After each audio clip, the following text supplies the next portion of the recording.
મારું નામ છે ધીરજલાલ ઘેલાભાઈ સભાયા, મોટી માટલી, કાલાવડ તાલુકો।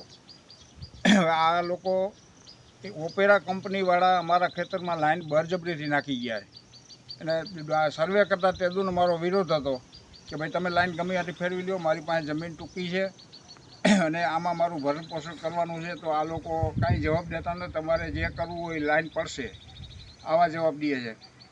તો તાર બાંધવા આવ્યા એટલે મેં ફોન કર્યો ધારાસભ્યને।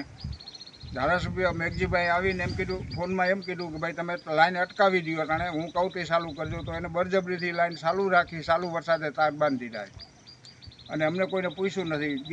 દિગુભાઈને ફોન કર્યો તો દિગુભાઈ એમ કહે છે કે હું જામનગર જિલ્લા કોંગ્રેસ પ્રમુખ છું અને તમારે લાઈન તો પડશે જ, તમારે કાંઈ એમાં ઊંચાની થવાની જરૂર નથી। પણ મેં કીધું સાહેબ તમે અમને કોઈ તમને લેખિત હોય, મેં કલેક્ટરમાં અરજી કરી છે, લેખિત હોય તો મને બતાવો, ઓર્ડર કોઈ દીધો હોય કલેક્ટર સાહેબે। તો કે કાંઈ ઓર્ડરની જરૂર નથી, જે પ્રૂફ જોતો હોય આવો મારી ઓફિસે, બધું હું આપીશ કે। એટલે અમારે એની વાહે અડિયું જ કાઢવાની। મેં કીધું મારી માલિકી છે, તમે અહીંયા મને બતાવો એ બરાબર છે। તો કે ના તમારે જવું અહીંયા જાઓ, આવો જવાબ મને દઈ દીધો છે। અને ધારાસભ્ય રાઘવજી પટેલ એની સર્કિટ હાઉસે ગયો, એને આ રજૂઆત કરી છે, તો એ કોઈએ જવાબ દીધો નથી।